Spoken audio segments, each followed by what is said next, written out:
এই যে প্রাকৃতিক সৌন্দর্য ভরাটা আমাদের এই বাংলার কৃষকেরাই বুঝিয়ে দেয় এই প্রাকৃতিক সৌন্দর্যটা কি। হাজারো মায়ের পেটে, হাজারো ছেলে মেয়ের পেটে, হাজারো মানুষের পেটে খাবার তুলে দিচ্ছে এই কৃষকেরা। এই কৃষকদের কি আমরা ভুলে দিতে পারি? কখনোই না। এই কৃষকরা যদি না থাকতো আমরা কখনোই কিছু দেখতে পারতাম না, কিংবা আমরা নিজেরাই কৃষক, তার মানে কৃষকের উদ্দেশ্যে আর কি। এই কৃষকদের এই মায়া, কৃষকদের এই জমি জমা করা, এই কৃষকদের এই ফসল আদি দেখবে অবশ্যই আমাদের মনটা ভরে যায়। আমরা আসলে সবাই জানি যে কৃষক হচ্ছে একজন বাংলার ঐতিহ্য ধরার মতো এক স্মৃতি। এই কৃষকদের সাথে আমরা সকলেই চাই ভালো ব্যবহার করতে। কৃষকরা দিন এনে দিন শেষে তারা একটা জিনিসের আশাই করে। কোন জিনিসটার আশা সেটাও আমি বলে দিতেছি। এটা হচ্ছে আমাদের এই যে কৃষকেরা জমিতে ফসল আদি করে এবং ফসল চাষ করে, এই ফসলটা যদি দিন শেষে তারা ভালোভাবে বছরের মাথায় উঠিয়ে নিয়ে ঘরে শুকিয়ে তারপর বিক্রি করে, সেটা বিক্রি করে আমাদের পেটে খাবার তোলে। এই কৃষকদের কিভাবে আমরা বলে থাকি? এই বাংলার কৃষকেরা আছে বলে আজকে আমরা বেঁচে আছি। তবে আল্লাহ ভরসা, আল্লাহ বাঁচানোর মালিক, ঠিক আছে। তবে আল্লাহ তো বলছে আমাদের কিছু করে খেতে, কর্ম ঠিক রেখে তারপর আল্লাহ পাকের 5 ওয়াক্ত নামাজ, তার এই নামাজও আমাদের বলতে বলেছে, করতে বলেছে, সেটা আমরা অবশ্যই করব।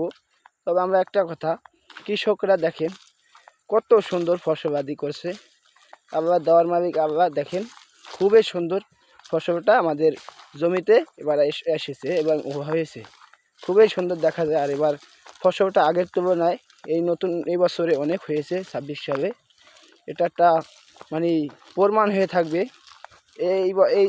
এই সমস্ত জমিতে এরকম সরিষা আমার বয়সে যতটুকু বয়স, এই বয়সে দেখিনি।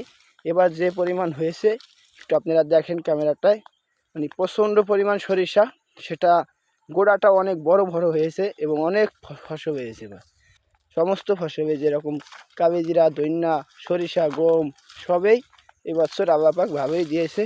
তবে আমাদের আল্লাহ পাক রহমত করার মালিক একমাত্র আল্লাহ। আমরা দিন শেষে সারাদিনের ক্লান্তি ভুলে একজনের কাছেই প্রার্থনা জানাই, সেটা হচ্ছে আমাদের মহান আল্লাহ তাআলা। সকল দেওয়ার মালিক আল্লাহ, আমরা সবাই তার কাছ থেকে চাবো এবং আমরা নিজেরা সেটা করার জন্য চেষ্টা করব।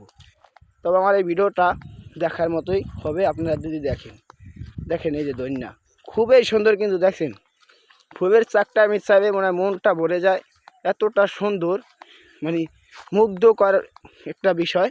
যারা দেখেন তারা তো অবশ্যই গ্রামের এই ভিডিও সম্পূর্ণ দেখে যাবেই, তাছাড়াও আমি অনুরোধ করছি দেখেই যাবেন। আল্লাহ পাকের সৃষ্টি খুবই সুন্দর, এটা আমরা সকলেই জানি। তবে একটা কথা, এই ভিডিওটা আপনারা সবাইকে শেয়ার করে দেখিয়ে দিবেন যে গ্রামের কৃষকরা এখনও বেঁচে আছে এবং গ্রামের কৃষকরা কৃষিকাজটাকে ভুলতে পারেনি। আমরা সবাই ভালো থাকবো, একসাথে এগিয়ে যাব, সকলেই ভালো থাকবেন। ধন্যবাদ সকল কৃষক ভাইদেরকে এবং আমার বন্ধু বান্ধবদেরকে।